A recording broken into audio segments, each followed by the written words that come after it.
তো একবার দাঁত আর জিভের মধ্যে ঝগড়া লাগে, কার কার মধ্যে ঝগড়া লাগে? তো দাঁত কটা আছে মানুষের, প্রাপ্তবয়স্কদের? কটা? 32টা। তো 32টা দাঁত একদিন জীবকে বলছে, এই বেশি কথা বলবি না, আমরা 32 জন মিলে তোকে চিবিয়ে চিবিয়ে খেয়ে ফেলবো, কেটে কেটে টুকরো করে দেবো। এবারে ঝগড়া করছে, কারা করছে? দাঁত, এই 32 জন দাঁত, আর জীব হচ্ছে একটা।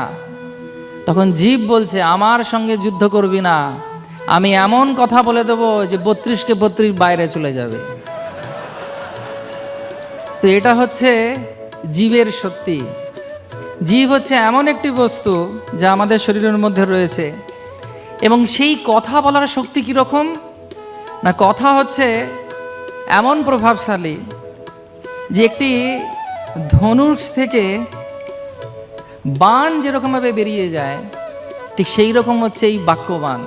একবার যদি এই মুখ থেকে কোনো কথা বেরোয়, সেটাকে ঢাকার জন্য, যদি ভুল কথা বেরোয়, সেটিকে ঢাকার জন্যে সারা জীবন চেষ্টা করে গেলেও মানুষ কিন্তু মনে রেখে দেয়, না তুমি কিন্তু একবার এই কথা বলেছিলে।